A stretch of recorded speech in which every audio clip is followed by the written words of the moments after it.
निर्गमन ग्रंथ अध्याय 16। इस्राएली एलीम से आगे बढ़े।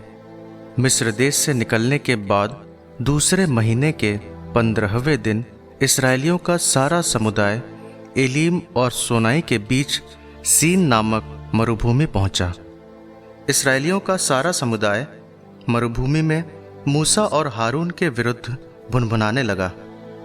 इस्राएलियों ने उनसे कहा, हम जिस समय मिस्र देश में मांस की हड्डियों के सामने बैठते थे और इच्छा भर रोटी खाते थे, यदि हम उस समय प्रभु के हाथ मर गए होते तो कितना अच्छा होता।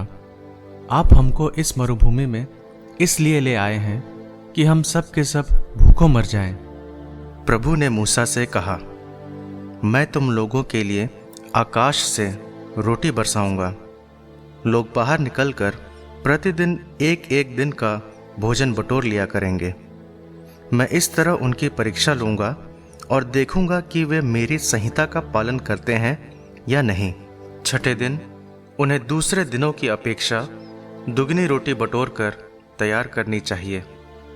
मूसा और हारून ने इस्राएलियों के सारे समुदाय को संबोधित करते हुए कहा, आज शाम को तुम लोग जानोगे कि प्रभु ही तुम लोगों को मिस्र से निकाल लाया, और कल सुबह तुम प्रभु की महिमा देखोगे, क्योंकि प्रभु अपने विरुद्ध तुम्हारी शिकायतें सुन चुका है। हम कौन होते हैं जो तुम हमारे विरुद्ध भुनभुनाते हो? मूसा ने ये भी कहा, प्रभु आज शाम तुम्हें खाने के लिए मांस देगा और कल सुबह इच्छा भर रोटी, क्योंकि प्रभु अपने विरुद्ध तुम्हारा भुनभुनाना सुन चुका है। हम कौन होते हैं? तुम लोगों ने हमारे विरुद्ध नहीं बल्कि प्रभु के विरुद्ध भुनभुनाया है। मूसा ने हारून से कहा, इस्राएलियों के सारे समुदाय को ये आदेश दो, प्रभु के सामने उपस्थित हो, क्योंकि वो तुम्हारा भुनभुनाना सुन चुका है। जब हारून इस्राएलियों को संबोधित कर रहा था तो उन्होंने मुड़कर मरुभूमि की ओर देखा और प्रभु की महिमा बादल के रूप में उन्हें दिखाई दी। प्रभु ने मूसा से ये कहा, मैं इस्राएलियों का भुनभुनाना सुन चुका हूं। तुम उनसे ये कहना, शाम को तुम लोग मांस खा सकोगे और सुबह इच्छा भर रोटी। तब तुम जान जाओगे कि मैं प्रभु तुम लोगों का ईश्वर हूं। उसी शाम को बटेरों का झुंड उड़ता हुआ आया और छावनी पर बैठ गया, और सुबह छावनी के चारों ओर कोहरा छाया रहा। कोहरा दूर हो जाने पर मरुभूमि की जमीन पर पाले की तरह एक पतली दानेदार तह दिखाई पड़ी। इस्राएली ये देखकर आपस में कहने लगे, मानहू, अर्थात ये क्या है, क्योंकि उन्हें मालूम नहीं था कि ये क्या था। मूसा ने उनसे कहा, ये वही रोटी है जिसे प्रभु तुम लोगों को खाने के लिए देता है। प्रभु की आज्ञा है, तुम में से प्रत्येक मनुष्य जितना खा सके उतना उसमें से ले ले। अपने तंबू में रहने वाले हर एक व्यक्ति के लिए एक एक ओमेर बटोर लो। इस्राएलियों ने ऐसा ही किया। किसी ने अधिक, किसी ने कम बटोरा। किंतु जब उन्होंने उसे ओमेर से नापा तो जिसने अधिक बटोरा था उसके पास अधिक नहीं था, और ना उसके पास कम था जिसने कम बटोरा था। प्रत्येक ने उतना ही बटोरा था जितनी उसकी आवश्यकता थी। मूसा ने उनसे कहा, कोई दूसरे दिन के लिए कुछ भी बचाकर ना रखे। किंतु किसी किसी ने मूसा की बात ना मानकर दूसरे दिन के लिए उसमें से थोड़ा बचाकर रख लिया, लेकिन वह सड़कर दुर्गंध से भर गया और उसमें कीड़े पड़ गए। मूसा उन पर क्रुद्ध हुआ। वे प्रतिदिन सवेरे अपनी अपनी आवश्यकता के अनुसार उसे बटोरते थे, लेकिन सूर्य के तपने पर वह गल जाता था। छठे दिन वे दूना बटोरते थे, हर एक के लिए 2-2 ओमेर।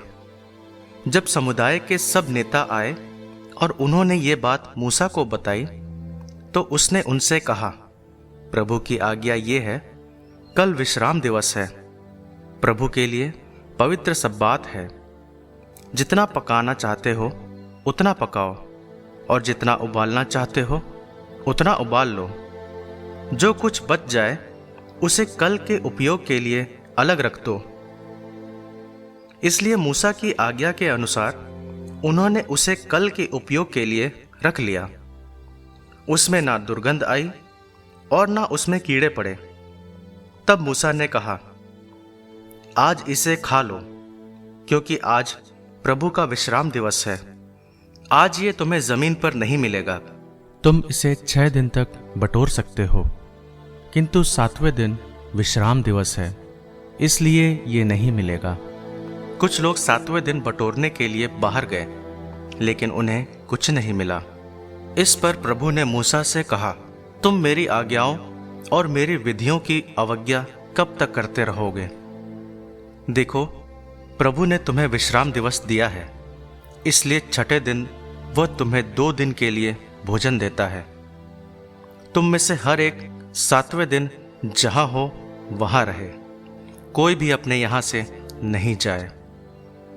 इसलिए 7वें दिन लोगों ने विश्राम किया।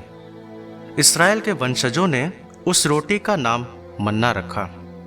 वह धनिये के बीज के समान सफेद था और उसका स्वाद मधु के पुओं जैसा था। मूसा ने कहा, प्रभु की आज्ञा ये है कि तुम्हारे वंशजों के लिए उसमें से एक ओमेर सुरक्षित रखा जाए, जिससे वे वो रोटी देख सकें जिसे मैंने तुम लोगों को निर्जन प्रदेश में खिलाया है, जब मैं तुमको मिस्र देश से निकाल लाया था। मूसा ने हारून से कहा, एक मर्तबान में ओमेर भर मन्ना लो और प्रभु के सामने रख दो, वह आने वाली पीढ़ियों के लिए सुरक्षित रहे। प्रभु ने मूसा को जैसी आज्ञा दी थी, हारून ने उसी के अनुसार उसे विधान पत्र के सामने रख दिया, जिससे वह सुरक्षित रहे। इस्राएली 40 वर्ष तक बसने योग्य भूमि पहुंचने तक मन्ना खाते रहे। वे कनान देश की सीमा पहुंचने तक मन्ना खाते रहे।